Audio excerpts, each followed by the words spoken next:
9절과 14절입니다. 9절부터 14절. 시편 55편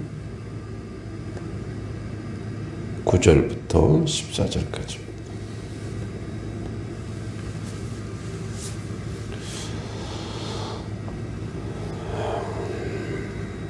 같이 읽겠습니다. 내가 성내에서 강포와 분쟁을 보았사오니 주여 그들을 멸하소서. 그들의 혀를 잘라버리소서. 그들이 주야로 성벽 위에 두루 다니는 성 중에 죄악과 재난이 있으며 악독이 그 중에 있고 압박과 속임수가 그 거리를 떠나지 아니하도다. 나를 책망하는 자는 원수가 아니라 원수일진데 내가 참았으리라. 나를 대하여 자기를 높이는 자는 나를 미워하는 자가 아니라 미워하는 자일진데 내가 그를 피하여 숨었으리라. 그는 곧 너로다. 나의 동료, 나의 친구요, 나의 가까운 친구로다.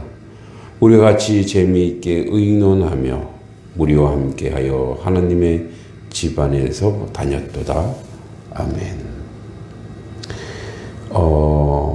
다윗의 고통을 아주 결정적으로 아주 보여주는 그러한 내용이죠. 악인의 득세, 그리고 그걸로 인한 불평과 탄식의 내용이라고 할 수 있습니다. 오늘 본문은 다윗이 악인들, 특히 다윗을 배반한 자들이 득세한 일로 슬퍼하며 탄식하는 내용입니다. 아들 압살롬은 헤브론을 근거지로 하여 왕위 찬탈을 위한 자신의 모의를 점진적으로 진행시키고 있었습니다. 비록 그가 헤브론에 머물고 있기는 했지만 사전 공작에 따라 예루살렘에도 그의 추종 세력이 있었습니다. 그들은 헤브론의 압살롬으로부터 지령을 받아가면서 예루살렘에서 다윗을 축출하기 위한 준비를 하고 있었습니다. 사실 그 예루살렘은 하나님의 성소가 있으며 또한 하나님의 공의가 가장 분명하게 구현되어져야 할 구별된 곳이었습니다.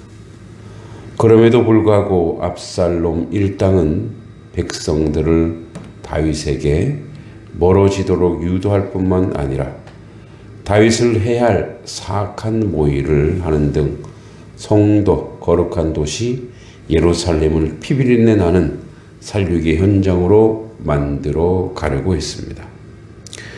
한편 다윗은 슬픔과 탄식은 압살롬에 반역했다는 사실 때문만이 아니었습니다. 그 못지않게 다윗을 슬프게 한 것은 자신과 가장 가까운 모사였던, 자신의 거의 두뇌라고 생각했던 죄송합니다. 아히도벨의 배신이었습니다.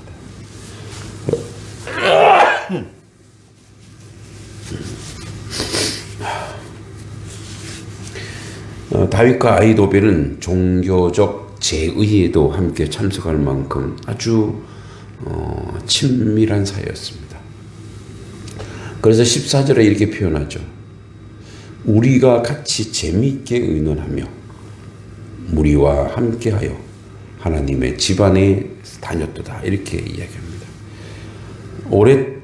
오래도록 다윗은 왜 수많은 책략을 짜내었고, 그래서 다윗으로부터 큰 신임과 사랑을 받았습니다. 다윗은 세상의 모든 사람들이 자신을 배반한다 하더라도 아히도벨만큼은 그렇지 아니할 것으로 믿었습니다. 아히도벨이 압살롬의 반역에 가담했음을 들은 다윗은 그 유명한 줄리어스 시저가 자신을 배반했을 때 자신에게 칼을 겨누고 있던 브루투스를 향해 브루투스 너마저도 에또 브루투라는 말이 있습니다. 그렇게 절망의 표현이 자신도 모르게 오 아히도벨 너마저도 라고 절규했을 것입니다. 사실 자신의 신뢰의 대상이었던, 그리고 자신의 사랑을 가장 많이 받았던 사람들로부터 배신을 당했을 경우 그 슬픔의 정도는 가히 가늠하기 힘들 것입니다. 그래서 다윗은 탄식하며 가슴을 쳤을 것입니다. 세상의 인심이 지극히 가변적이어서 오직 상천하지에 하나님만 변함없으신 분이라고 다윗은 더 절절히 고백할 뿐입니다. 다시 한번 뼈아프게 인생의 배신, 인생의 허무함, 인생의 절망을 다윗은 철저하게 느꼈을 것입니다. 우리 이러한 내용을 통해서 인간은 살아갈 대상이되 의지할 대상이 되기 힘들며 궁극적 의지처는 오직 신실하신 하나님뿐이라는 것을 알게 되었습니다. 오늘 9절에 보면 절절히 다윗이 고백하는 내용이 나옵니다. 내가 성내에서 강포와 분쟁을 보았사오니 주여 그들을 멸하소서. 그들의 혀를 잘라버리소서. 그들이 자기 몰래 음모를 꾸미고 배신을 준비하였던 그들의 혀, 그들의 말, 그들 스스로 결국 분쟁하고 결국 망하게 해달라고 간절히 바랍니다. 근데 그들은 어떤 존재냐? 다윗의 아들이요, 다윗이 가장 사랑했던 그런 오른팔 아이도벨 모사가라는 것을 기억할 때 이렇게 말하면서도 얼마나 속쓰리고 아팠을까요? 그들이 주야로 성벽 위에 들어다니며 성중에 재난과 제약까지 있으며 악독이 그들 그 중에 있고 압박과 속임수가 그거를 떠나지 아니하도다. 그러니까 그들이 자기를 해하려고, 자기를 축축하려고, 축출하려고 했던 그 모의와 그 속임수, 도리어 그게 그들에게 돌아가게 해달라고, 도리어 그것이 그들을 무너뜨리게 해달라고. 나를 책망하는 자는 원수가 아니라 원수일진데 내가 참았으리라. 정말 나를 고통스럽게 하는 사람이 원수였다면 더 나았을 것이다. 더 속이 시원했을 것이다. 근데 이들은 실상 내 원수가 아니었다라는 거죠. 그러나 이제 뭐예요? 이제 원수가 되었다라는 거죠. 나를 대하여 자기를 높이는 자는 나를 미워하는 자가 아니라 미워하는 자일진데 그를 피하여 숨었으리라. 대단히 아주 역설적인 표현이죠. 저들은 나를 사랑하는 자가 아니었나? 쟤는 나를 위하는 자 아니었나? 이제 나를 미워하는 자가 되었고 내 원수가 되었죠. 그래서 13절에 탄식합니다. 그는 곧 너로다. 너무 잘하는 사람이죠. 2인칭 너로다. 너였니?